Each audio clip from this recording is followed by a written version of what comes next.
The day Anna Alden rode into Caldwell, Kansas, her wagon wheel cracked clean through on the main street, and every man within sight pretended not to notice. Every man except Samuel Ford, who set down his coffee on the railing of the Silver Bell Saloon and walked out into the dust without being asked. It was the autumn of 1878, and Caldwell sat on the edge of the Kishom Trail like a splinter in a thumb, raw and irritating and impossible to ignore. The cattle drives had been rolling through for years, pushing longhorns northward through the tall grass, and the town had grown fat and restless on the money that followed. There were 2 dry goods stores, a barber, a livery stable, 3 saloons, a church that doubled as a schoolhouse on Sundays, and a land office that stayed busy from dawn until the lamps burned out each evening. People came through Caldwell the way water came through a creek bed, fast and full of direction and rarely meaning to stay. Anna had not meant to stay either. She had come from Abilene, where she had been living with her late father's sister for 3 years following her father's death from a lung sickness that left her with nothing but a worn Bible, a small trunk of clothing, and the knowledge of how to bake bread and keep accounts. Her aunt, Edna Marsh, was a practical woman who had helped Anna grieve in the way practical women often did by keeping her hands busy and her mind occupied with daily tasks. But Edna had recently married a widowed farmer named George Marsh, and though George was a decent enough man, the small homestead was not large enough for 4 hearts crowded together in 3 rooms. Anna had heard through a visiting circuit preacher that a general store in Caldwell needed someone to manage the books and help behind the counter. She had written a letter, received a cautious but encouraging reply from the store's owner, a heavy-set man named Herbert Crane, and packed her trunk. She had been driving a borrowed wagon with a borrowed horse, and the wheel had chosen the absolute worst possible stretch of road on which to surrender. Samuel Ford appeared beside the wagon before she had fully registered that he was coming toward her. He was lean in the way that men who worked outdoors were lean, not starved, but carved down to what mattered. He had dark hair that needed cutting and eyes the color of the sky right before a storm decides what it wants to be. He wore a canvas shirt, worn trousers, and boots that had seen more miles than most men twice his age. She would later learn he was 26. She was 23. He did not say good morning or tip his hat or offer any of the formal preambles she had been trained to expect from men approaching a woman alone on a street. He simply looked at the wheel, then looked at her and said, "That hub is cracked. You have been driving on it a while." Anna looked at him steadily. She was not easily rattled. "About 8 miles, she said. Lucky it held that long. He crouched and examined the wheel more closely, and she could see that he knew what he was looking at. "There is a blacksmith 2 streets over. Name is Dooley. He can fix it." "I would be grateful for the direction," she said. He stood. "You going to drive it there?" "If I must." "You will lose the wheel before you get there." He said it without cruelty, only as fact. "I can go fetch Dooley. He will bring his cart and take the wagon to his shop." She studied him for a moment with the particular focus she had developed from a childhood of figuring out who people were before they told you. "Why?" she asked. The question seemed to genuinely catch him off guard. He blinked. "Because it is a broken wheel," he said, as though that were the only sensible answer in the world. "Thank you," she said. "I am Anna Alden." "Samuel Ford." He gave a single nod and turned and walked toward the blacksmith's without any further ceremony. She watched him go and found herself thinking that there was something unusual about a man who helped without wanting credit for helping.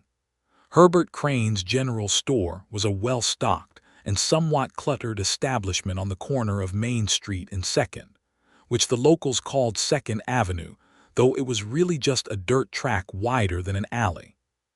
Crane himself was a red-faced man of about 50 with enormous hands and a surprisingly gentle voice, and he had received Anna with genuine warmth, showing her the back room where he kept his ledgers, which were in a state of cheerful disaster. He had been keeping his own accounts for 2 years since his wife passed, and he was not, he admitted freely, a man of numbers. "I can see that," Anna said, examining the ledgers with the kind of calm that comes from being trained to find order in chaos. "But it is fixable." "Good," Crane said with visible relief. "You can stay in the room above the store. It is small but clean." The room was indeed small, with a single window that looked out over the street, a narrow bed with a good quilt, a washstand, and a hook on the wall for hanging clothes. It was the kind of room that could feel either like a cage or like a beginning, depending entirely on the person inside it. For Anna, it felt like a beginning. She saw Samuel Ford again 3 days after she arrived.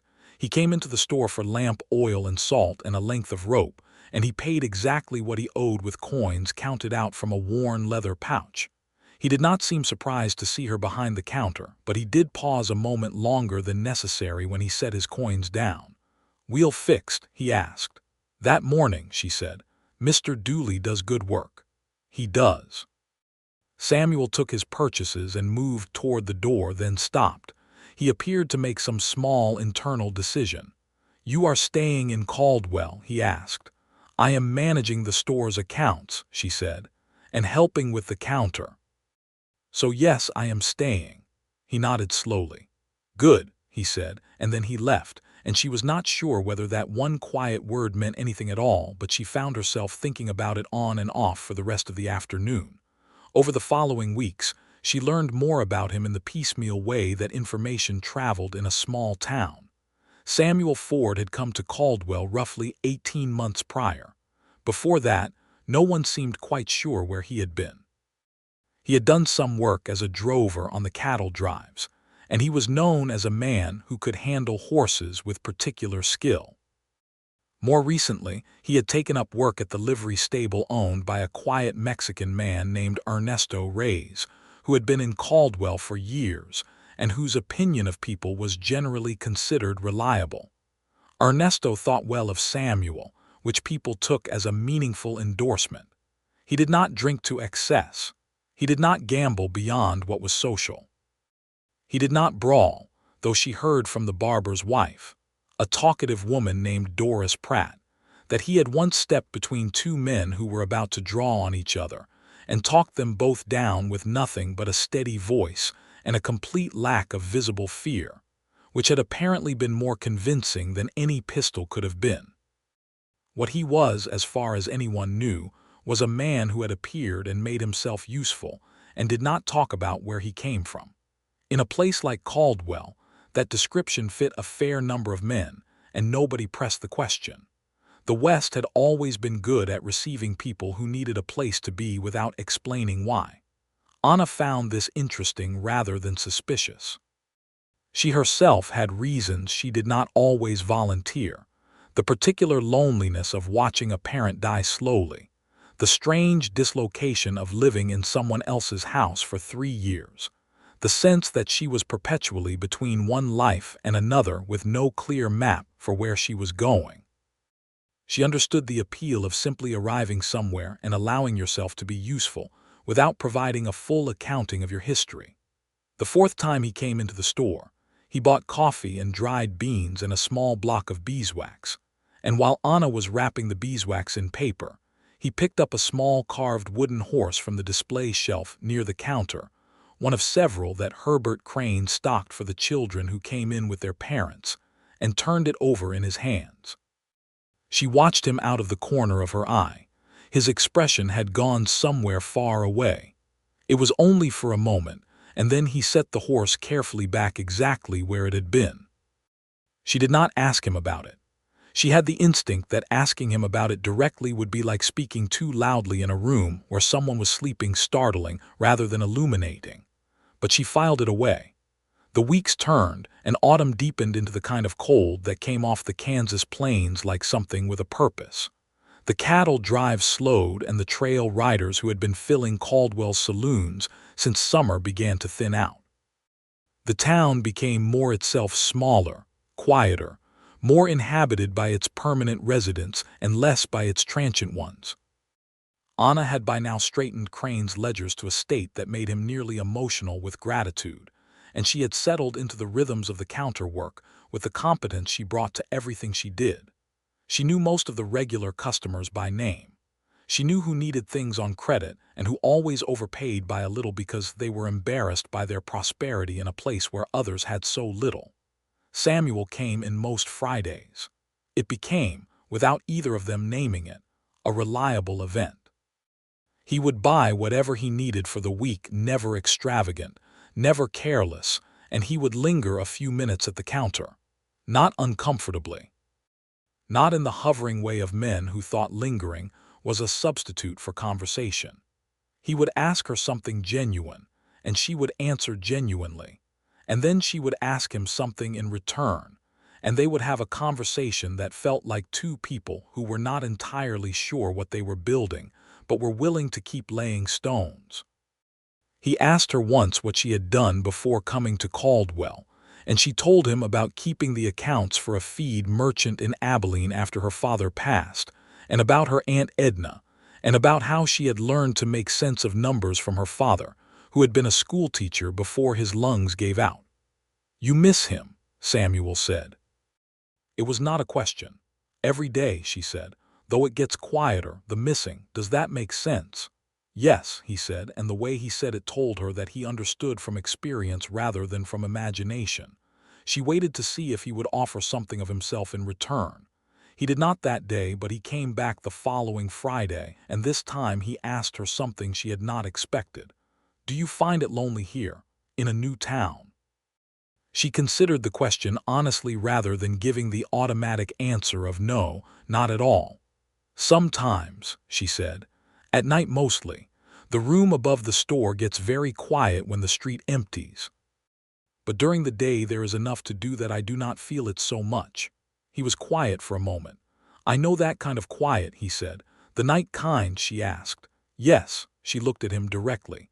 "Do you have family somewhere, Samuel?" Something shifted in his face, not dramatically, but she caught it, a small involuntary closing, like a shutter moving a fraction of an inch.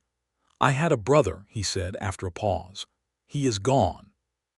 "I am sorry," she said, and she meant it with her whole chest. He nodded. He picked up his paper-wrapped parcels, and then at the door he turned and said, "Thank you, Miss Alden, for asking things that are worth answering." She thought about that sentence for a long time afterward. November arrived with wind and steel-colored skies and the kind of cold that made the grass lie flat. Anna began wearing her wool coat inside the store in the mornings until the pot-bellied stove had been going long enough to push back the chill. Herbert Crane's knees were giving him trouble, which meant she was often opening and closing the store alone, which suited her well enough since she had never been afraid of responsibility.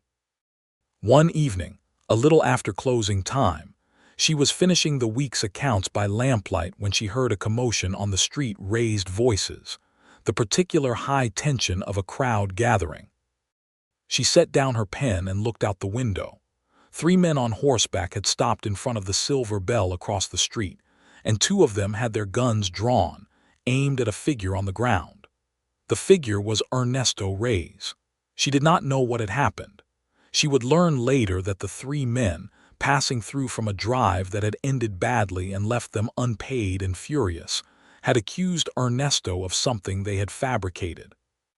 It was the kind of accusation that got used in those days to justify treating a man as less than what he was, a Mexican man with property, with a business, which some men found intolerable. The injustice of it was not subtle. It was the kind of thing the frontier made possible because there was often no one to stop it. But Samuel was already there. He had come from the direction of the livery stable. He must have heard the commotion, and he walked into the space between the guns and Ernesto Reyes the way a man walks into a room he owns. His hands were visible, not on his weapon, but he wore his pistol, and the men with guns would know he could reach it. "Stand down," he said, and his voice carried over the street the way sound carries in cold air, cleanly and without effort. "This ain't your concern," one of the men said. "This man works with me," Samuel said. "Everything that happens to him concerns me." Anna was already at the door of the store. She did not go out because she was not foolish, but she stood in the doorway with the lamp in her hand and watched. She could see Samuel's profile in the torchlight from the saloon, the steady set of his jaw, the absolute stillness of his hands, the particular quality of calm that was not passivity but was something much closer to controlled force. The standoff lasted perhaps 2 minutes. Then the sheriff arrived, a broad-shouldered man named Holt who had been in office 3 years and was not entirely without courage. And the 3 men from the failed drive were persuaded to move along, loudly and unhappily, but without bloodshed. Ernesto got up from the ground. He was bruised but not broken. Samuel helped him up with one hand on his forearm and said something to him quietly that Anna could not hear. Ernesto nodded and put his hand briefly on Samuel's shoulder, and there was in that gesture the clear evidence of a friendship that had been built on something solid. Anna went back to her accounts. But she sat for a long time with the pen in her hand, before she actually wrote anything, thinking about the particular quality a man had when he put himself between danger and someone else without needing to be the hero of the story. She went to the livery stable the next morning, telling herself it was because she needed to speak to Ernesto about a horse Crane had been considering purchasing and wanted her to evaluate which was true. It was also true that she wanted to see Samuel, which she acknowledged to herself with the clarity she tried to apply to all things. Ernesto was in the yard, moving carefully because of his bruises. He was a man of about 45, compact and deliberate, with a gray-streaked mustache and the kind of quiet dignity that refuses to be diminished.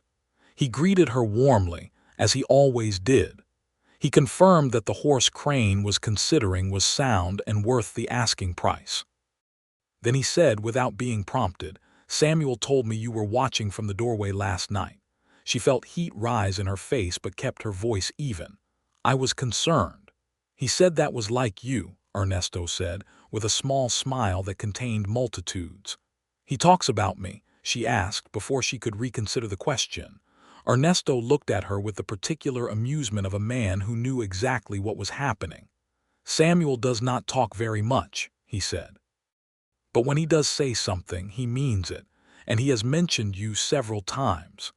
She rode back to the store with more to think about than the horse. The following Friday, Samuel came in at his usual time. The store was otherwise empty, which happened sometimes in the mid-afternoon between the morning rush and the early evening customers. She had been straightening the bolts of fabric that had gotten disordered from a busy morning, and she was still at that task when he came in. He helped her straighten the fabric. She did not ask him to. He simply saw what she was doing and began refolding the opposite end of the long bolt without comment. The way someone does when helping is the obvious response to need. They worked in silence for a few minutes, comfortable silence rather than the strained kind. Then Anna said, "Thank you for what you did for Ernesto last night." "Somebody needed to," Samuel said. "Not everybody would have," she said. He was quiet for a moment, aligning the edge of the fabric with the precision of someone who did everything carefully. "Ernesto is a good man," he said. "What happened to him was wrong, that is all there is to it." "That is not all there is to it," she said, gently but firmly. "There were men with guns. You could have stayed on the other side of the street." He looked at her. "Could I?" She held his gaze. "No," she said. "I do not think you could." Something shifted in his expression. Something that had been held very carefully in place moved a fraction, the way ice shifts on a river when the temperature finally changes. "You see things clearly," he said. "I try to," she said. "It is a rare thing," he said, and she understood that he did not give that assessment lightly. They finished straightening the fabric. He bought his coffee and his salt and a tin of sardines she had recently ordered from a supplier in Wichita. At the door he paused in the same way he sometimes did, as though giving himself one more moment to say something he had been carrying. "Would you?" he started, then stopped, then tried again. "On Sunday there is music at the church hall. Doris Pratt organizes it every month.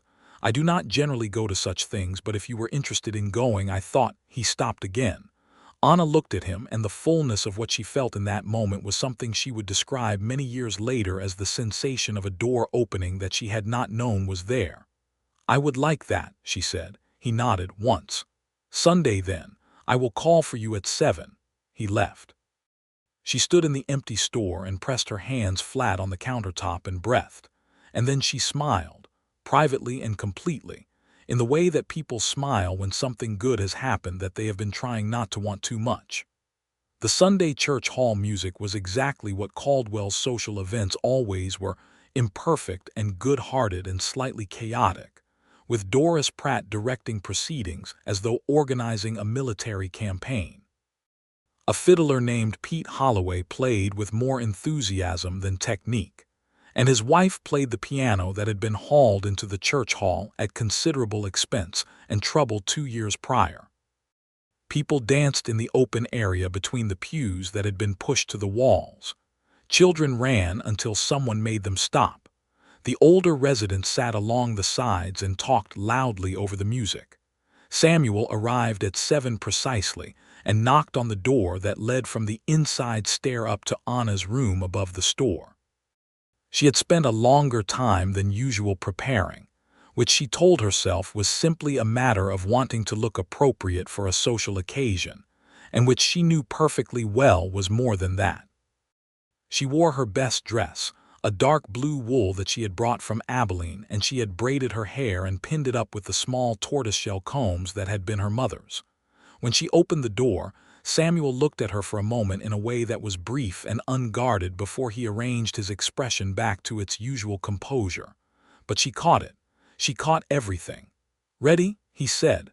"Ready," she said. They walked the 3 blocks to the church hall, and it was the first time they had been beside each other, moving through the world rather than across a counter from each other. And the physical proximity of it, nothing improper, just the nearness of him in the cold evening air, was something she was acutely aware of. They did not dance right away. They found a spot along the wall and talked, and the talking was easier here than in the store because there was no counter between them, no transaction to give shape to the interaction. They were simply 2 people standing together in a warm room while music played, and that simplicity had a particular kind of intimacy to it. She asked him about the horses at the livery. She had found she could always get him talking if she started with something practical. He began with the horses, and then moved to talking about the particular challenges of keeping a large animal healthy through a Kansas winter, and from there into the broader knowledge he had of animals, which was substantial and clearly loved. She watched his hands when he talked about horses. They moved in a way they did not when he talked about anything else more expressive, more free. "You have been around horses a long time," she said. "Since I was young," he said. He stopped. She waited. "My father kept horses," he said carefully, "the way you carry something fragile. Good ones." She felt the weight of what he was not saying. "Were you raised on a ranch?" she asked softly, keeping her voice low so it was just for him in the noise of the room. "No," he said. "A farm, eastern Tennessee originally." She had not expected that. She had thought he must be from somewhere in the Southwest or possibly Missouri. That was what most men who drifted through Caldwell were. "Tennessee," she said. "A long time ago," he said, and the door closed again, gently but completely. She did not push it, but she noted it with care. They danced twice before the evening was over.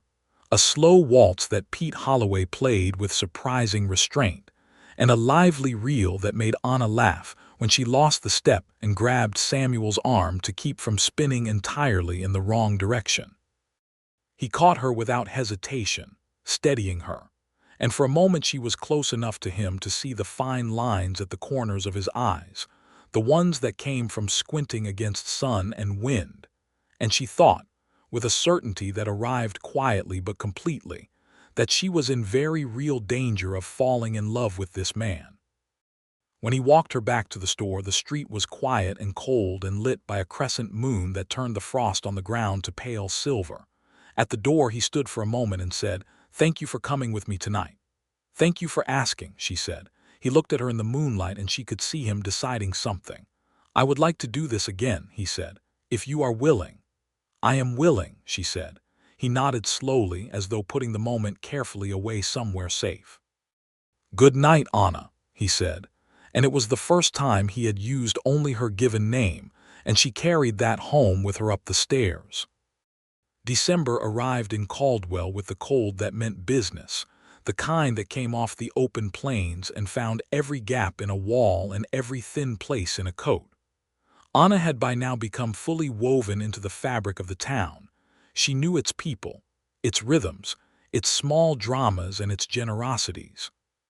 She had helped Crane hire a young man named Willie to do the heavy lifting, which freed Crane's knees somewhat, and she had brought his accounts to such a state of clarity that the man had given her a raise she had not asked for. Samuel and she had developed a friendship that was visibly moving toward something else, though they had not yet named it. They took walks on Sunday afternoons when the weather permitted out along the creek that ran east of town, or through the quieter streets on the residential side where the houses had small gardens gone gray and dormant for the winter. They talked. He was not a talkative man by nature, but with her he opened in increments, the way something blooms gradually rather than all at once. She told him about her childhood in Ohio, where she had been born, and about moving to Kansas with her father when she was 12, following a dream of land that had worked out moderately well before the lung sickness took everything. He listened with the particular quality of attention that made her feel like every word she said was being kept rather than simply heard. She told him things she had not told anyone else, about the particular grief of watching her father get smaller and smaller as the sickness took hold, the strange guilt of being healthy when someone you love is not, the loneliness of Edna's house where kindness was present but understanding was limited. He sat with these things without trying to fix them or redirect them, which was, she had come to understand, a rare quality in a person.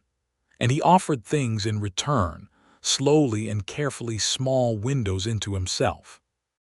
He told her about Ernesto, about how the older man had given him work when he had arrived in Caldwell with $3 and a horse that was barely fit for the road, and how that act of simple trust had been more than he had expected from any person at that point in his life. He said that with a quietness that told her the years before Caldwell had not been easy. She did not ask directly about those years. She waited. On a Thursday evening, 3 weeks into December, a late warm spell had come through, the kind of false warmth that occasionally surprised Kansas in winter. A few days of soft air that felt like an apology from the season. She and Samuel were walking along the creek path, and the light was low and golden the way it got in late afternoon even in winter, and she had been talking about a letter she had received from her Aunt Edna, who reported that her husband George had added 2 more acres and a new milk cow to their homestead. She finished that and there was a comfortable silence, and then she asked, because the time felt right in a way she had learned to trust, "Where are you from, Samuel?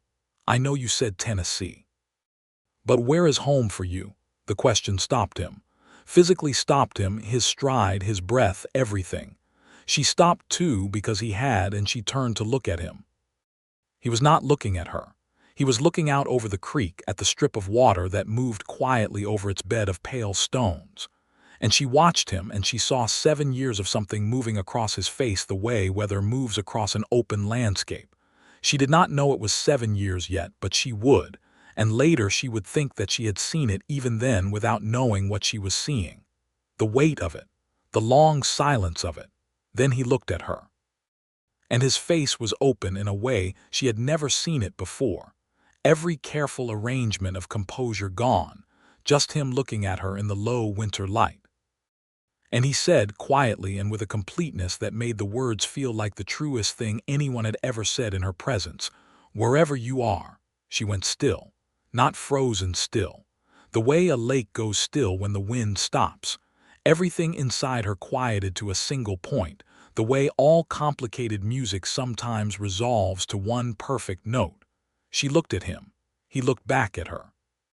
And in that silence on the creek bank, in the unlikely warmth of a Kansas December, she understood that he had not spoken of home in a very long time because home had not existed for him to speak of, and that in saying what he had just said he was telling her something enormous, something that had cost him more than she could yet calculate to say.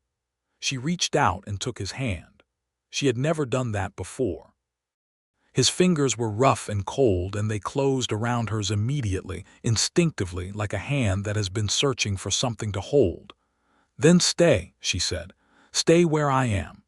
He exhaled, a long and quiet breath as though he had been holding it for years.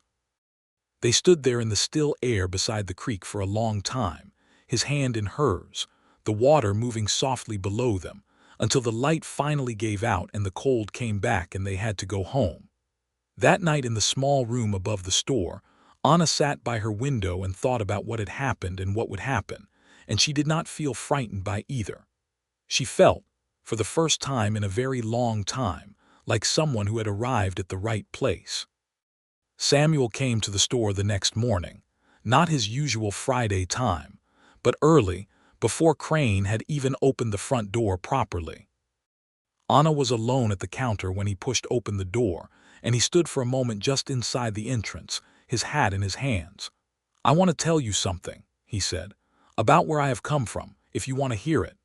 She closed the ledger she had been working on and gave him her full attention. "I want to hear it," she said. He sat down in the chair across the counter that Crane kept there for older customers who needed to rest while they conducted their business, and he told her. He told her in the straightforward and slightly halting way of someone who has not told a story for so long that they have to locate it again from the beginning. He had grown up in eastern Tennessee, as he had said. His father had been a farmer who also kept and trained horses, and his mother had been a woman from Virginia who had married his father against her family's wishes and had made her peace with it and never seemed to regret it. He had a brother, James, 3 years younger. The family was not wealthy, but they were not poor. They were, he said, happy, which he said in a way that made it clear he understood what a significant thing that was. When Samuel was 17, the family had moved west, following the same impulse that had moved thousands of families westward in the years after the war, the sense that there was land and possibility and a future that did not carry the weight of the past. They had settled in Missouri, on a piece of land outside of a town called Granby. For 2 years it had been good. Then his parents died in a fever epidemic that swept through the county in the summer of 1869. 2 months and they were both gone. He was 19. James was 16. He had tried to hold the farm together. He had tried for 2 years. But he was 2 young men doing the work of a family, and James had been changed by their parents' deaths in a way that Samuel could not reach. James had started drinking. Samuel had tried everything he knew, and then some things he did not, and none of it had been enough. In 1871, James had ridden out with a group of men heading toward Texas and had died 6 months later in a fight outside a saloon in Abilene. A stranger had brought the news back. Samuel had sold what remained of the farm and left Missouri. He had spent the next several years working cattle drives, moving through Kansas and Texas and up into Wyoming and back, never staying anywhere long enough to need to explain himself or be explained. He had not spoken of home in 7 years, he said, because speaking of it required acknowledging that it no longer existed, and that acknowledgement had been too much to carry alongside the daily business of staying alive. Then he had come to Caldwell. He had meant it to be another stopping place. And then he had stayed 18 months, and Ernesto had become something like a father, and Caldwell had begun to feel like something he did not have a word for yet. And then she had come. He stopped talking and looked at her across the counter with the clear eyes of someone who has finished saying something large and is waiting for the weight of it to settle. Anna had listened without interrupting. She had kept her expression open and her eyes steady on his face because she understood that this was not a story told lightly and it deserved to be received with care. "James," she said, his brother's name. "I am sorry. I have made my peace with it," he said, "as much as a person can." "And your parents," she said, "I am sorry for them too. You understand that kind of loss," he said, "better than most." "I do," she said. She was quiet for a moment. Then she said, "Samuel, thank you for telling me. I needed you to know," he said simply. "If we are going to," he stopped. If this is going where I think it is going, he started again, then I needed you to know who you are going there with. I know who I am going there with, she said. I have been paying attention. A slow smile crossed his face, the full one that she had seen only a few times, rare and complete and utterly transforming. You pay attention to everything, he said. To what matters, she said. He stood from the chair and put his hat back on. Herbert Crane was coming down the stairs from his own rooms above the store, heavy-footed and coughing the morning cough that Anna hoped was just winter and not something worse. Samuel moved toward the door.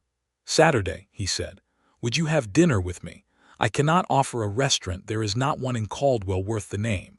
But Ernesto's wife makes tamales on Saturday evenings and she has told me I am welcome to bring, he paused, someone. I would be honored, Anna said. He left, and Herbert Crane appeared at the bottom of the stairs looking at the door that had just closed and then at Anna. And then he said, Ford, was it? With the knowing expression of a man who had seen this particular kind of morning before. Mind your accounts, Mr. Crane, she said, and he laughed and went to open the store. Dinner at Ernesto Reyes's home was one of the warmest evenings Anna could remember. Ernesto's wife, a woman named Catalina who was small and dark-eyed and possessed of a formidable presence and an equally formidable sense of humor, had not only made tamales but had produced an entire meal that filled the small house with smells that Anna immediately loved. The Reyes home was on the quieter western edge of Caldwell, 2 rooms that were furnished simply but with a care and personal touch that made them beautiful, a bright cloth on the table, dried flowers on the windowsill, a painted tin that held the sugar. Catalina seemed delighted by Anna in the way that generous people are sometimes delighted by those who appreciate what they have made. She pressed more food on Anna than she could possibly eat and asked her questions about Ohio and Abilene, and about how she had come to Caldwell, and she listened with her full self in a way that reminded Anna of Samuel. After dinner, Ernesto and Samuel went outside to look at a horse that was giving trouble, and Anna helped Catalina clear the table, and Catalina said without preface or apology, He is a good man, Samuel Ford. He has been carrying something heavy for a long time, but he carries it well and he does not take it out on the people around him, which is not as common as it should be. No, Anna agreed, it is not. He looks at you differently than he looks at anything else, Catalina said, with the directness of someone for whom romantic observation is simply another form of practicality. Anna thought about what to say to that. I look at him differently too, she settled on. Catalina smiled and handed her the stack of clean plates to put on the shelf. Christmas in Caldwell in 1878 was a modest affair. The church held a service on Christmas Eve that most of the town attended, and Herbert Crane closed the store for Christmas Day, which he always did, and gave Anna a small wrapped parcel containing a length of the green ribbon she had admired on a bolt of fabric 3 weeks prior, which touched her genuinely. She spent Christmas Day reading and baking a small loaf of bread and thinking about the year that was almost finished. Samuel brought her a present on Christmas Eve, after the church service. He had carved it himself, a small smooth horse from a piece of pale wood, fine-grained and beautifully made, the proportions perfect, the grain of the wood used so that it ran along the natural lines of the animal's back and neck. She held it in both hands under the lamplight in the cold evening outside the church and felt her throat tighten with something she did not try to name. You carved it, she said. I have been doing it since I was a boy, he said. My father taught me. She looked up at him. It is beautiful, she said. I will keep it always. He looked at the horse in her hands as though it contained something he had been trying to say all along. Good, he said softly. She kissed him then. She went up on her toes in the cold night air outside the Caldwell church and kissed him, and it was not long or elaborate, but it was certain, the kind of kiss that is a declaration as much as an affection.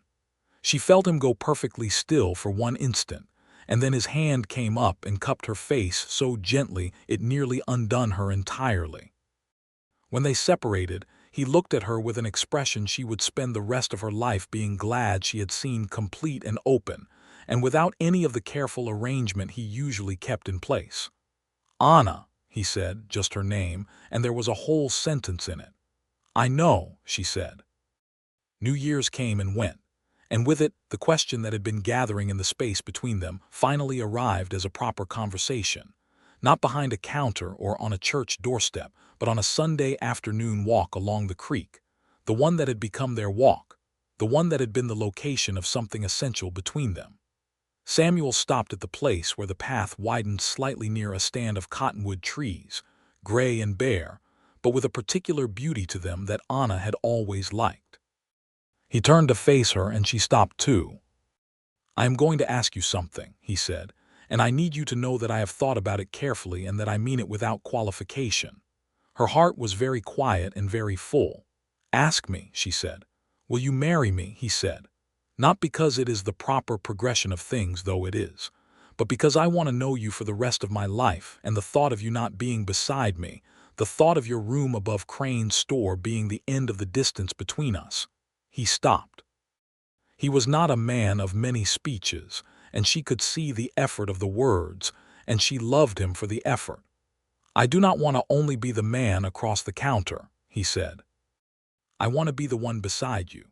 She looked at him standing in the winter light among the bare cottonwoods, this man who had spent 7 years without a home and who had told her, in the simplest and most devastating possible way, that home was wherever she was.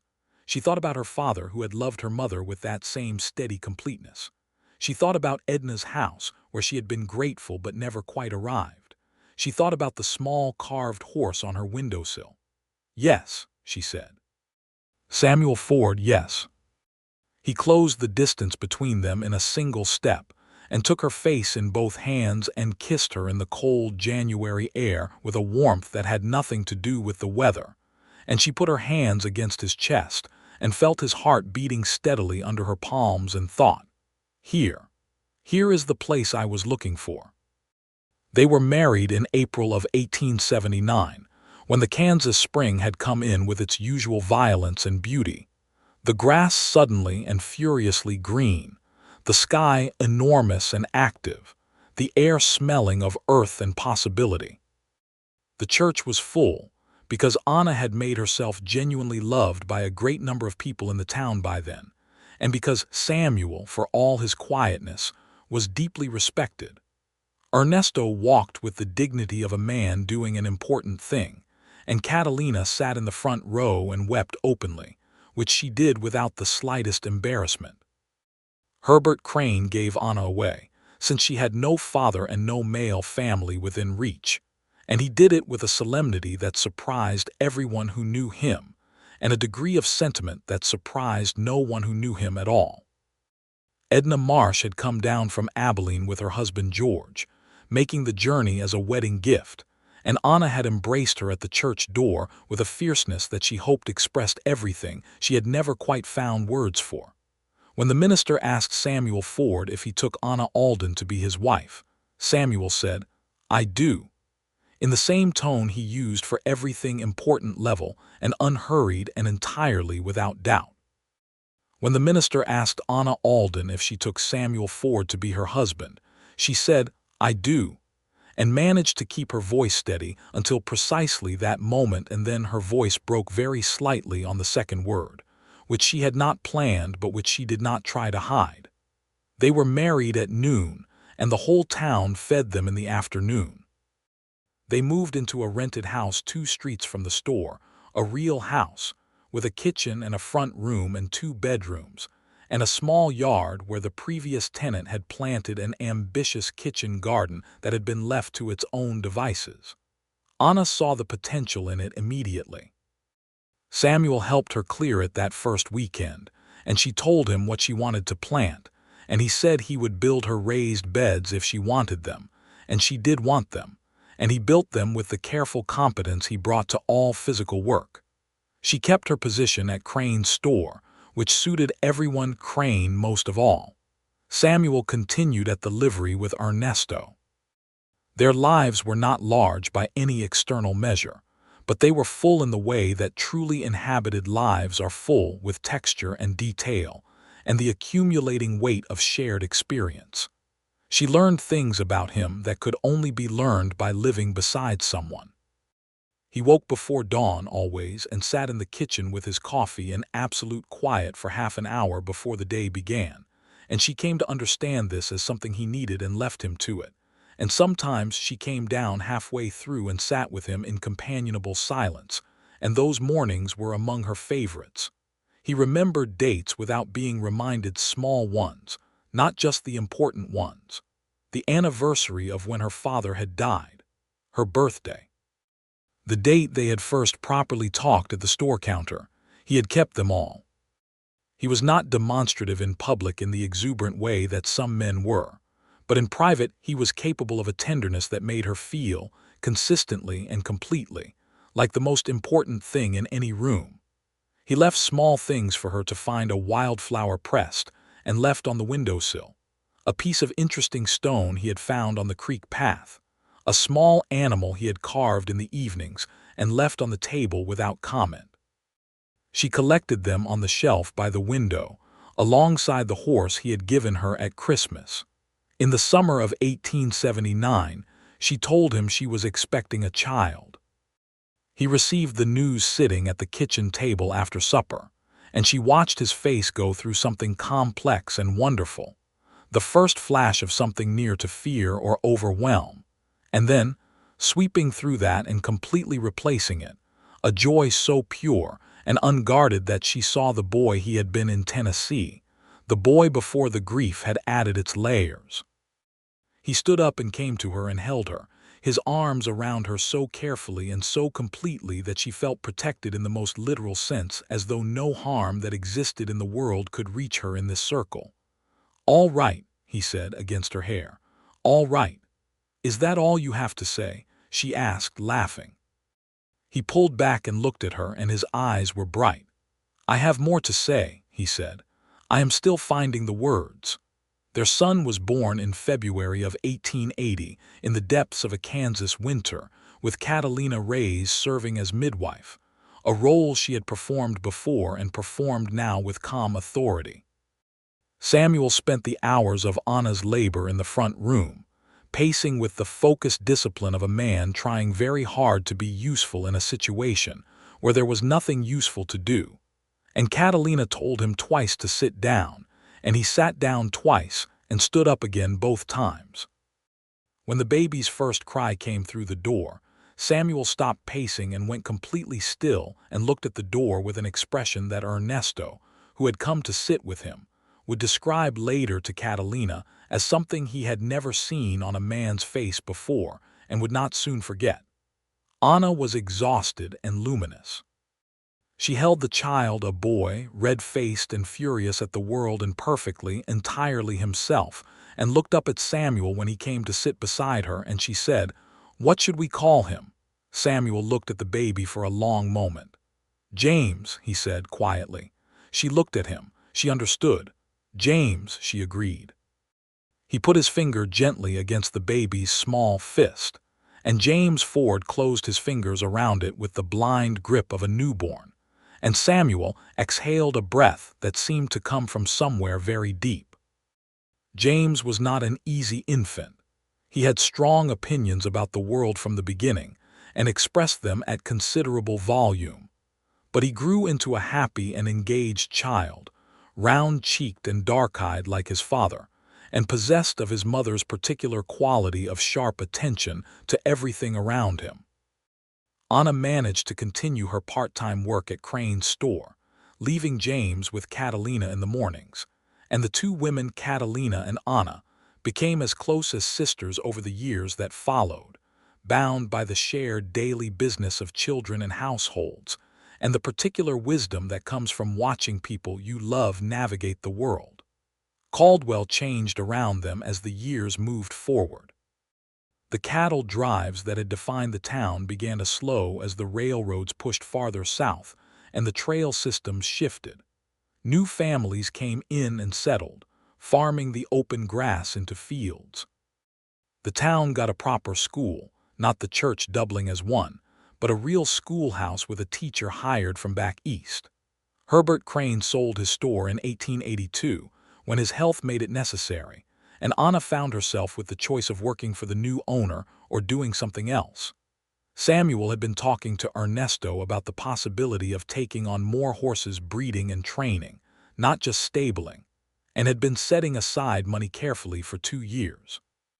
When Crane sold the store, it became the moment for a larger conversation. They talked about it for several evenings at the kitchen table after James was in bed. The kind of long, honest conversations that are only possible between people who have learned each other thoroughly enough to say difficult things without damage. They talked about the money they had saved and what was realistic, and they talked about land, and eventually they arrived at a plan that was ambitious but not reckless. They bought a piece of land 5 miles east of Caldwell, 40 acres, with a creek that ran along the southern edge in good grass, and a stand of trees on the western side that would serve as a windbreak. The house that stood on it was small and needed work, but the bones of it were good, and Samuel could see what it could become and told her, and she could see it too. They moved out to the land in the spring of 1883, when James was 3 and Anna was expecting their second child. Samuel began the work on the house and on the paddocks they would need, and he worked with a quiet ferocity that she had come to understand was how he expressed things that were too large for words. Ernesto came out on weekends to help, bringing his own tools and his own considerable skill. Catalina brought food and James ran around the yard with a freedom he had not had in town. The second child, a girl born in August of 1883, they named Me. She arrived in the middle of a thunderstorm, which Anna would later say explained a great deal about her personality. Me was from the beginning different from James in every way, quieter in nature, but somehow more intense. With dark hair and green eyes she had seemingly conjured from somewhere entirely her own. She was 18 months old when she began following her father around the property, with a seriousness that made Samuel laugh in a way Anna treasured the full, unrestrained laugh that he produced rarely and completely.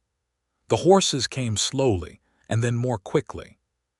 Samuel's reputation for the quality of his animals spread through the county in the way that genuine skill always eventually spreads, by word of mouth from people who had reason to know. He was careful about the bloodlines he chose and meticulous about the training, and the horses that came from his property were known to be steady and sound. By 1885, he had a working horse operation that paid better than the livery had, and a waiting list for the spring foals. They added a proper room to the house that year, a parlor at the front, which gave them somewhere other than the kitchen to sit in the evenings, and which Anna furnished simply, but with the same care she brought to everything. The carved wooden horse from Samuel's first Christmas gift to her had a place of honor on the mantelpiece, alongside a small collection of the other animals he had made over the years. He still carved in the evenings by lamplight, and she still loved to watch his hands at it. In 1886, Ernesto Reyes fell ill, a heart problem that the doctor in Caldwell said clearly and kindly was not going to improve. Samuel drove out to Caldwell to see him as often as the work allowed, and Anna came when she could, and they sat with him and Catalina in the evenings and told stories and ate Catalina's cooking and laughed, because Ernesto, even ill, was a man who demanded that the people around him live fully. He died in November of that year, in his own bed with Catalina beside him at peace. Samuel was there. He came home from Caldwell the evening after Ernesto's death, and he came into the house and sat down at the kitchen table without taking off his coat, and Anna sat across from him and took both his hands and held them, and they sat that way in the quiet kitchen, while the lamp burned, and the children slept, until some of what he was carrying had moved from his face into the air between them where it could dissipate. He was the first person in a long time who trusted me before I had given him reason to, Samuel said eventually. He recognized what you were, Anna said. He gave me Caldwell, Samuel said, and Caldwell gave me you. She squeezed his hands. "No," she said gently. "You walked across the street and fixed a wheel. That was you." He looked at her across the table, and in the lamplight he was so familiar and so entirely beloved that she felt the full weight of the years they had built together, not heavy, not burdensome, but present and real and absolutely her own. "Thank you," he said. "For what?" she asked. "For asking me where I was from," he said. "Do you remember that, on the creek bank?" "I remember everything," she said. They buried Ernesto in the Caldwell cemetery, and Samuel carved a wooden marker for his grave that was more beautiful than anything the local stonecutter would have produced, and Catalina kept it for 20 years until the stone marker her son had commissioned from a city craftsman was finally set. Anna and Catalina's friendship continued, deepened over the loss of Ernesto into something even more essential, the kind of friendship that is itself a form of love. James started school in the fall of 1887, riding into Caldwell with Samuel in the mornings when Samuel went for supplies or business, and coming home in the afternoons with the energy of a child who has had a great deal to think about. He was quick at his lessons in the way that surprised his teacher, who had not expected that level of readiness from a farm child, and which did not surprise his parents at all. He had Anna's gift for numbers and a curiosity about the natural world that was entirely his own. He was particularly fascinated by the creek that ran along the southern edge of their property, which he had mapped with serious intention by the time he was 9. Me started school 2 years later, and immediately demonstrated that whatever approach had worked with her brother was not going to work with her.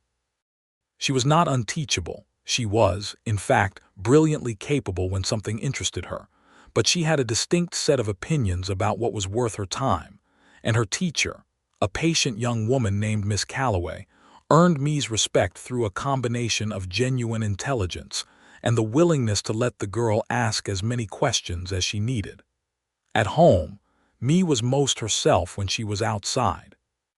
She had inherited Samuel's relationship with horses, not just his skill but his genuine attachment to them, the understanding that ran between a person and an animal that was at its best a form of conversation. By the time she was 7, she could handle horses that gave their hired hand, a good-natured young man named Cody, some trouble. Samuel watched this with a pride he was careful not to make too much of in front of her, because me, like her mother, responded better to being taken seriously than to being praised. The years settled into a rhythm that was the particular rhythm of a life that has found its shape, not without incident, not without the ordinary sorrows and difficulties that belong to any life, but with a continuity and warmth that could be felt in every ordinary day. The Kansas, whether with its extremes, the changing demands of the horse operation, the children's growing, the slow accumulation of everything that made a life recognizable as itself. In 1890, when James was 10 and me was 7, and Anna was 35 and Samuel was 38, they had a conversation one evening that had been coming for a while. It was early spring, and the land was coming back to life in its annual determined way, the grass pushing through and the creek running high with snowmelt from the north, and the horses were restless with the change of season. They had been talking about expanding the operation. There was demand that they could not currently meet, and the possibility of purchasing the adjacent 20 acres had come up. They were sitting in the parlor after supper, as they did most evenings, Anna with her mending and Samuel with whatever he was currently carving, a fox, in fine-grained wood, that me had requested because she had seen a red fox near the creek 3 times in the past month and could think of little else. The lamp made a warm circle, and outside the wind was doing what Kansas wind did in March, which was everything. "I want to write to Tennessee," Samuel said. He said it the way he said things he had been sitting with for a while, without a preamble, just the thing itself. Anna set down her mending and looked at him. "To your father's county," she said. "There may be people still there who knew my family," he said. "I have been thinking about it since Ernesto died. I do not want the thread to be entirely—" He stopped. "James should know where he came from, me too." "Yes," Anna said, "they should. My father's name was Thomas Ford, he said. My mother was a Leaner. Her family name was Daly. They were in Sevier County. He said these names as though he was testing them in the air, seeing if they still held their shape after so long unspoken. Anna watched his face while he said them.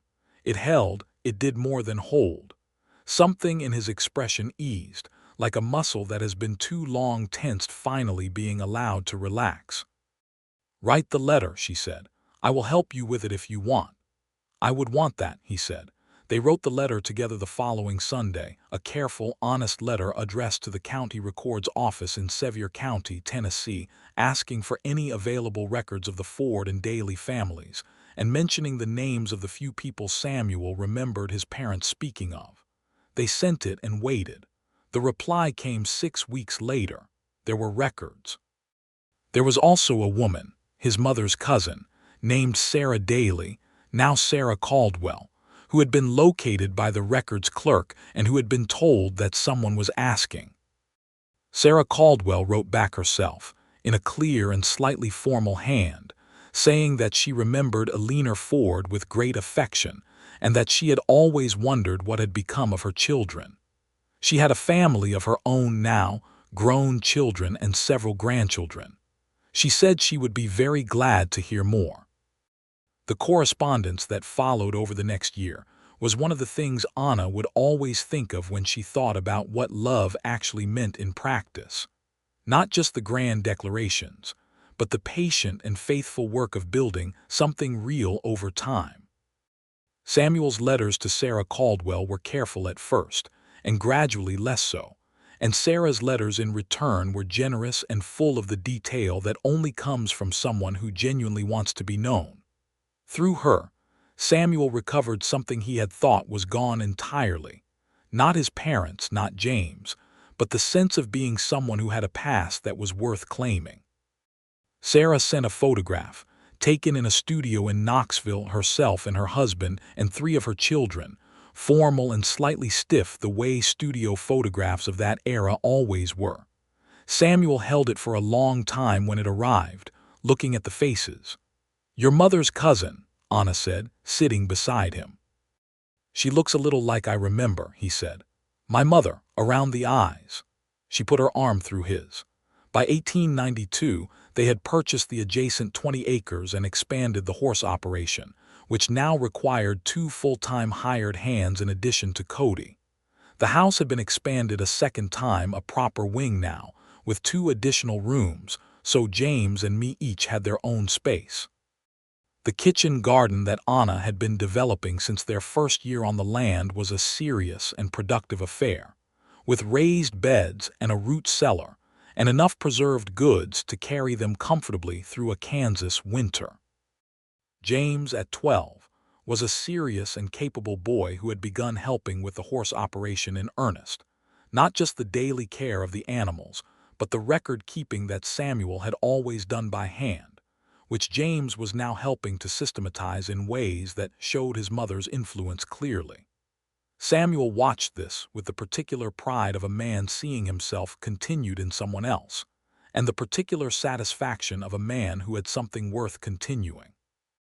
Me, at 9, was entering the phase of childhood where she had decided the world was full of injustice and that somebody needed to address it.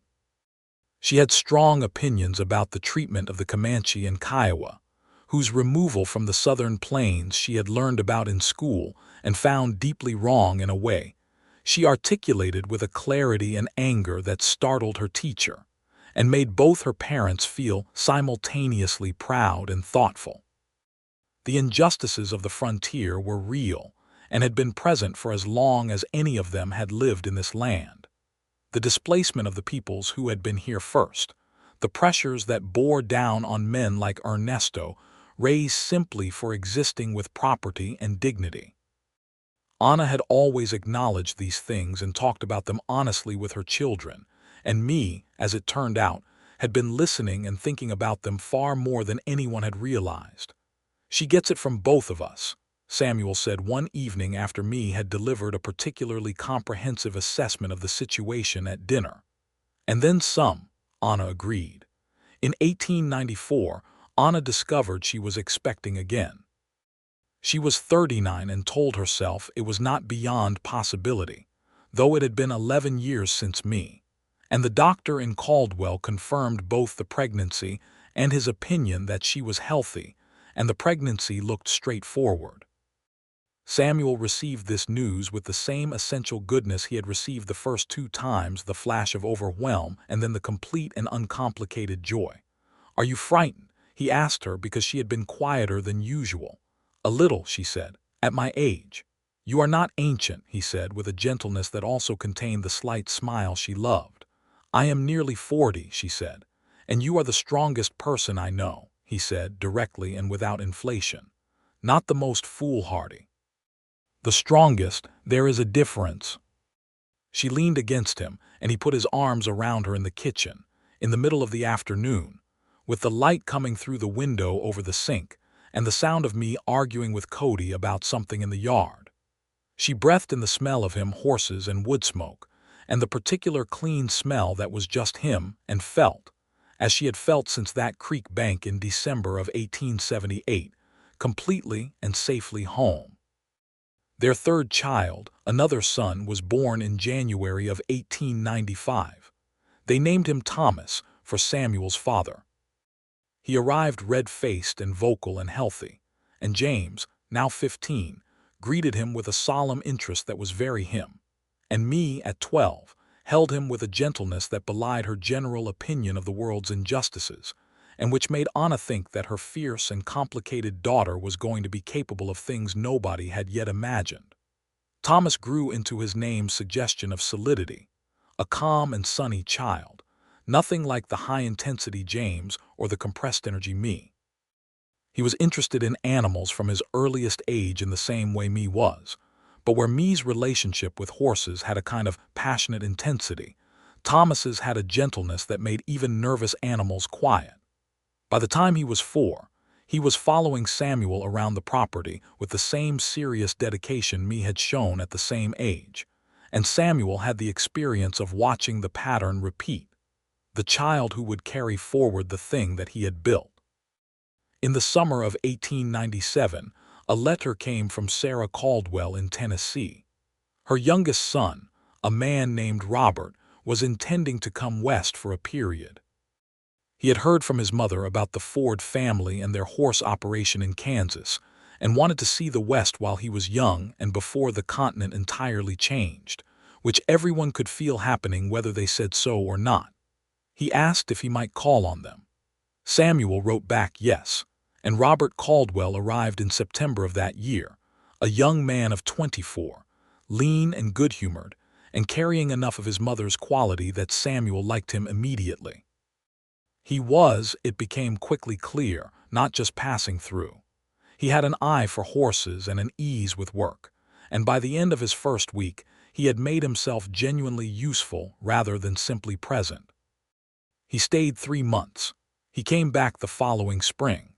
By 1899, he had taken a lease on a piece of land 10 miles from the Ford property and was starting his own modest horse operation. And Samuel helped him because that was what you did, and because Robert Caldwell was, by this point, something close to family in the realest sense of the word. The family that is chosen and built rather than simply inherited. James Ford turned 20 in 1900, and the new century arrived in Caldwell with the mixture of hope and uncertainty that all new centuries carry. The open range of the cattle drives was mostly history now. The barbed wire and the farms had changed the landscape permanently, and Caldwell itself was smaller than it had been in its trail town heyday, but more settled, more permanent, more genuinely a community than a way station. The school where James and me had studied was now on its 3rd teacher and had 46 enrolled students. The church had been expanded twice. James had been working the horse operation full-time for 2 years, and he and his father worked it as a partnership rather than a hierarchy. Samuel had always known that the way to keep a grown child with you was to make room for them as an equal, and James responded to being taken seriously in exactly the way that Anna had always responded to it. They were not, in disposition, entirely alike. James was more precise where Samuel was more intuitive, and they had, occasionally, the productive arguments of people who both knew what they are talking about and reached different conclusions. But they respected each other with the respect that is earned rather than assumed, and Anna sometimes watched them together in the yard or the stable, and felt something so full it pressed against the inside of her chest. Me, at 17 in 1900, was at the age where she was beginning to map what she wanted from a life. She was being courted by two separate young men, a farmer's son named Edgar who was earnest and kind, and a schoolteacher's brother from Wichita who had come to visit and seemed unwilling to leave. And she received both of them with the calm evaluation of someone who had grown up watching her parents treat each other as genuine equals, which had given her a particular standard she was not going to compromise. She told Anna one evening that she was not sure she wanted to marry young. She had been reading, she read constantly, everything she could acquire, and Wichita had a lending library that she had been corresponding with about the possibilities opening for women. She wanted to teach, she said. She wanted to do something with what was in her head rather than putting it all into a household. Then do that, Anna said. Me looked at her as though expecting more.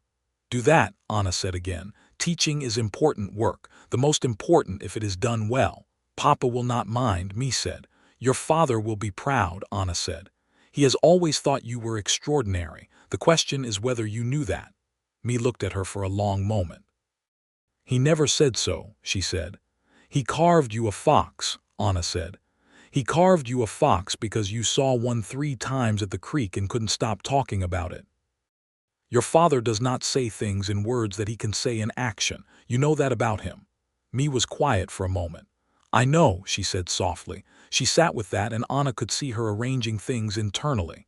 He is happy here, me said. With all of this, he was not always, was he, before? No, Anna said. He was not. What changed? Anna thought of a creek bank in December and bare cottonwood trees and a question she had asked and an answer that had changed both of them. He found his way home, she said.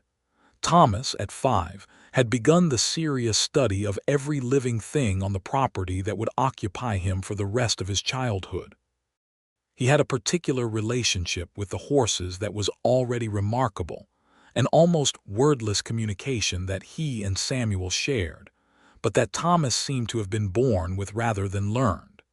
He also had a habit of asking questions that stopped everyone around him, the kind of pure, unfiltered curiosity that has not yet learned which questions are supposed to be difficult. One evening in October of 1900, he asked his father at dinner, while James and me were both at the table and Anna was serving the stew, "Papa, where are you from?" The table went quiet. Me and James exchanged the briefest glance. Anna, at the stove with the ladle in her hand, stilled. Samuel set down his fork and looked at his youngest child with full attention. Thomas, 5 years old and completely serious, looked back at him without any awareness that this was the question that had once contained a whole history of loss and silence. "I am from Tennessee," Samuel said, steadily and clearly. "That is where I was born. It is a beautiful place with green mountains. Your great-grandmother Alina grew up there." "But you live here," Thomas said. "I live here," Samuel agreed. "This is where I belong. This is my home." "Because of the horses?" Thomas asked. "Because of your mother," Samuel said. He said it simply, without drama or performance, just as the straightforward fact it was. "Because of your mother and because of you and because of James and me. This is where my family is. That is what makes a home." Thomas seemed to find this satisfactory. "Can I go to Tennessee someday?" he asked. "Yes," Samuel said. "Someday." Anna put the stew on the table. She met Samuel's eyes across it, and in that brief exchange, the kind of exchange that is only possible between people who have been together long enough to speak without speaking, she told him that she loved him, and he told her back. The 20th century rolled forward, and with it came changes to the landscape and the world that no one in Caldwell had fully anticipated, though in another way everyone had known they were coming. The horse operations Samuel and James ran became particularly respected for the quality of the animals they produced, not the large-scale commercial operations that were emerging in other parts of the country, but something that had maintained the quality of genuine skill and care, and which drew buyers from a wide area. James had his father's talent and his mother's organizational mind, and he was building on both. Me Caldwell, she had married Robert Caldwell's older brother, Edward, in 1902, a marriage that had taken everyone, including me, slightly by surprise, but which had been clearly right from the beginning. Was teaching at the Caldwell School by 1903, and she was the kind of teacher who changed things. She took her mother's advice about teaching as the most important work and meant it with her whole self. The town's children, for whom she was responsible for 4 years before she and Edward moved to Wichita, where a larger school needed her, remembered her for their whole lives. James met a woman named Helen Pierce in 1903, the daughter of a family who had recently settled near Caldwell, and the courtship moved at the pace of two people who knew what they wanted and were not interested in delay. They were married in the spring of 1904, and Helen moved into the house Samuel had built an addition for specifically when it became clear that this was coming. She was a practical, warm woman who immediately and genuinely liked Anna, which was the most important thing, and who found James's seriousness endearing rather than daunting. Samuel turned 50 in 1902. Anna turned 47 in the same year. They were not, by any measure, old, but they had been through enough of a life together that there was a quality of settledness in them that was not the stillness of people who had stopped. It was the settledness of people who had arrived. The land around their house looked nothing like it had when they first bought it. The garden Anna had planted was mature and abundant. The paddocks and stables Samuel had built were solid and well-ordered. The cottonwood trees along the creek had grown tall enough to provide real shade.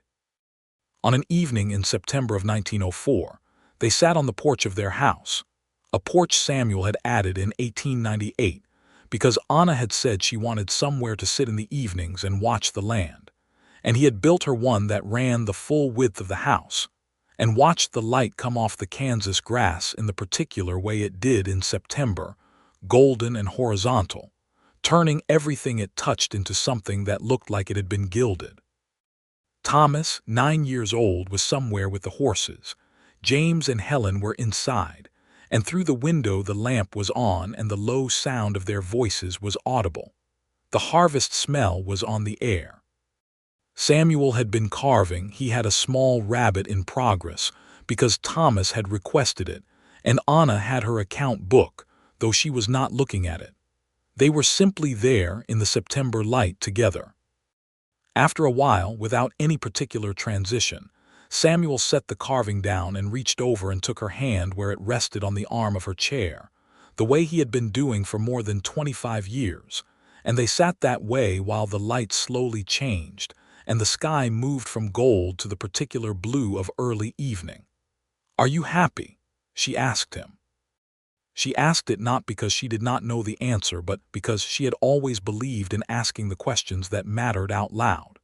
He turned his head and looked at her. The lines at the corners of his eyes had deepened over the years, and the dark hair had threads of gray in it now, and he was 50 years old in September light on a porch in Kansas, and he was entirely himself in a way that she thought she had been, for all these years, the privilege of witnessing. "More than I know how to say," he said. "Try anyway," she said. He looked out over the land, theirs together, the grass and the paddocks and the creek and the sky that went on forever in every direction the way Kansas sky did, and then he looked back at her. "When I was moving through those years before I came here," he said, "there was something missing that I thought was just the shape of how things were going to be for me. I thought home was behind me and could not be recovered, and I made my peace with that, or I thought I had." He paused. "And then you asked me where I was from, and what I said was not a rehearsed thing. It just came out of me because it was true, and I had not had anyone to say true things to in a long time." "I went still," she said softly. "You did," he said. "I knew then," she said. "I knew what you were telling me." Did you know what you were giving me? He asked. She squeezed his hand. I knew I was giving you whatever you needed, she said. I did not know the full accounting of it, not yet. Neither did I, he said, but I have been learning it ever since. She leaned her head against his shoulder, the way she had been doing for so many years that the angle of it had become perfectly natural. His shoulder shaped to her head or her head shaped to his shoulder. She had never been sure which. The evening light laid itself across the porch boards and the grass moved gently far out toward the horizon. Thomas asked me today if the horses know their names, Samuel said after a while. Do they? Anna asked. Some of them, he said, the ones who have been around long enough. That seems right, she said. He wanted to know how you could tell, Samuel said. I told him that you watch. That you watch long enough and you learn what each one means by how it holds itself, what it does with its head, what it does with its eyes. You learn the language of it, she smiled. And he accepted that. He went back to the stable and watched the bay mare for 45 minutes, Samuel said, and she could hear the laughter he was holding down. Catalina would have loved him. She would have, Anna agreed. Catalina had passed 3 years prior, quietly and in her own time, and Anna still felt her absence in the particular way she felt the absence of people who had been genuinely essential. The evening deepened, and the lamp in the front room went up, and Helen called through the window that supper would be in 20 minutes. Thomas came around the side of the house, muddy and satisfied, and greeted his parents with the brief and complete affection of a child who has had a very good day and is ready to eat. The bay mare does know her name, he announced with the gravity of someone delivering a finding. She does a thing with her ear when you say it. I know, Samuel said. Did you teach her that? Thomas demanded. No, Samuel said. She was born knowing. We just had to learn to pay attention to it. Thomas absorbed this. Like people, he said, and went inside to wash his hands. Samuel and Anna looked at each other. Exactly like people, Anna said. He raised her hand and pressed his lips against her knuckles, the way he had done on their wedding day and on so many days since, a quiet and habitual tenderness that had never stopped being felt, because the habit had never displaced the meaning. She put her other hand over his. In the years that followed, the property grew and settled and became what it was going to be. James and Helen had 2 children, a son named William in 1905, and a daughter named Eleanor in 1907, named for Samuel's mother. And the naming of her was a moment that moved Samuel in the particular silent way that things moved him, and which Anna recognized and held space for. William was a serious, dark-eyed child who looked startlingly like James and somewhat like Samuel himself at that age. Eleanor was something entirely new, blonde, which neither side of the family could fully explain, and possessed of a laughing quality that made everything around her seem lighter. Thomas, growing through his adolescence in the early years of the new century, turned out to have the specific gift that Samuel had always hoped someone in the family would carry. Not just love of horses, but the ability to understand them at some deeper level, to perceive what they needed and what they were capable of, to bring out in them the best of what they were. By the time he was 15, he was doing work with difficult horses that Cody, who had been on the property for 20 years now and knew his business thoroughly, said he had never seen done better. Me and Edward came back from Wichita to visit when Me was expecting their first child, in 1906, and Me was radiant in the way that surprised people who knew her fierce and angular character, because there was nothing angular about her happiness. She sat with her mother on the porch one afternoon while the men and children were elsewhere, and they talked for 2 hours in the comfortable and honest way they had always talked, and at some point Me said, I understand now.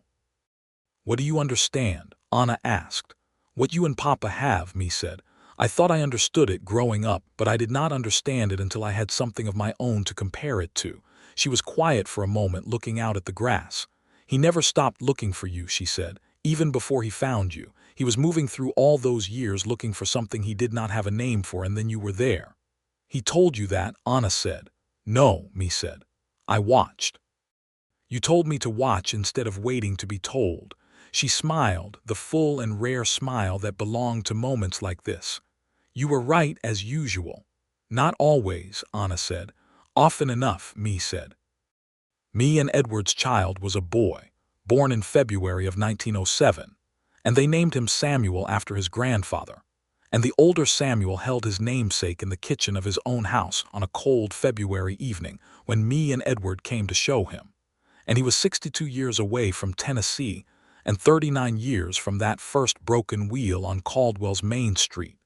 And he held the small, warm weight of the child who carried his name, and he was very still for a long time. Anna stood in the kitchen doorway and watched him hold the baby.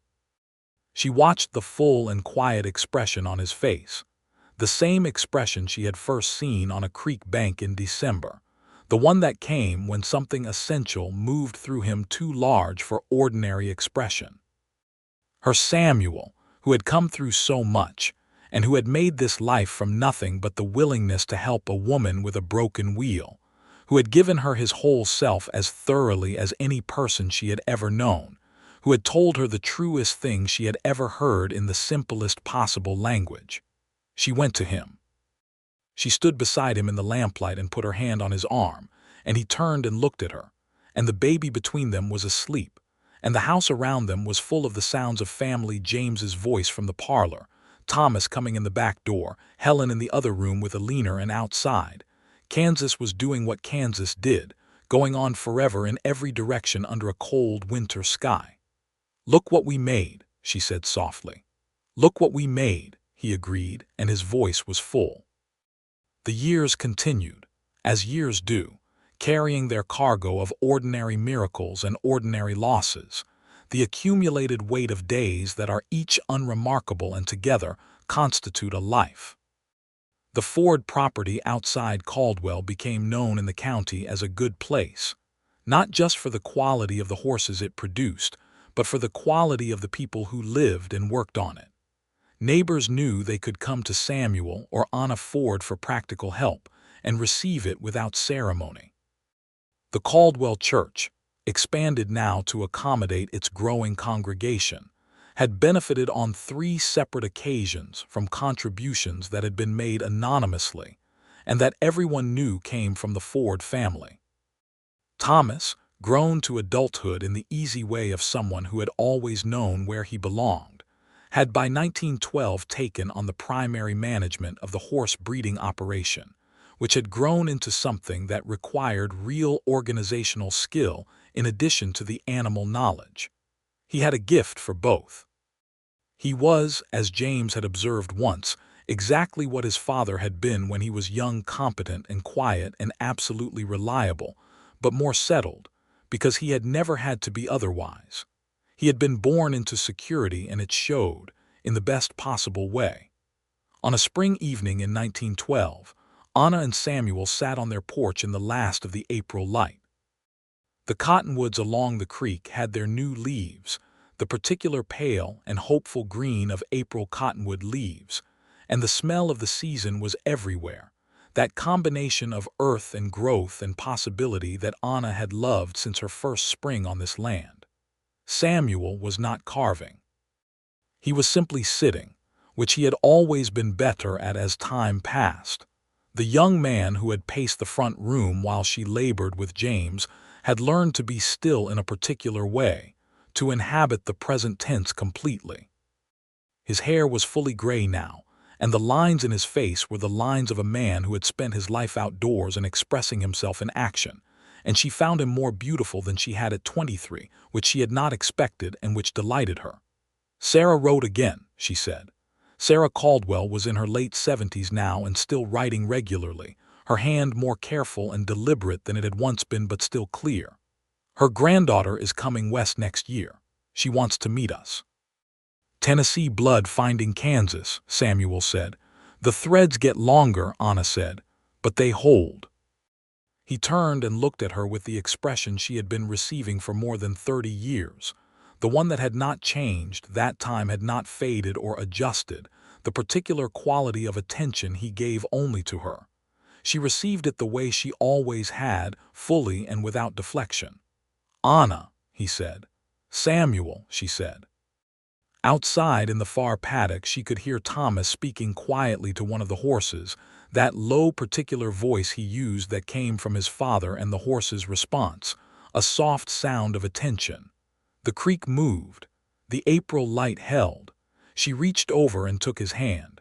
He held it. In the end, she thought, it was this ordinary and extraordinary holding on, this choosing and rechoosing each day. This man who had spent 7 years not knowing he was looking for something, and who had found it in a cracked wheel on a main street, in a counter with ledgers, in a walk along a creek bank in December. This woman who had asked him a question and been answered in a way that stopped time.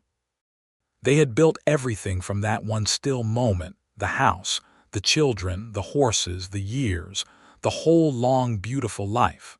From two people who had each been looking, without knowing they were looking, for the place where they were supposed to be. She looked out at the grass going gold in the late light, at the wide Kansas sky above it, at the creek and the cottonwoods and the paddocks and the life they had made from nothing but willingness and work and love, and she felt, as she had felt on a creek bank in December of 1878, completely and finally home. He squeezed her hand. She squeezed back. The evening came in slowly, and the stars appeared one by one in the darkening sky, and the lamp Thomas lit in the stable made a small, warm square of light in the growing dark, and the house behind them was full of everything they had made together, and they stayed on the porch until the full dark came, and then they went inside.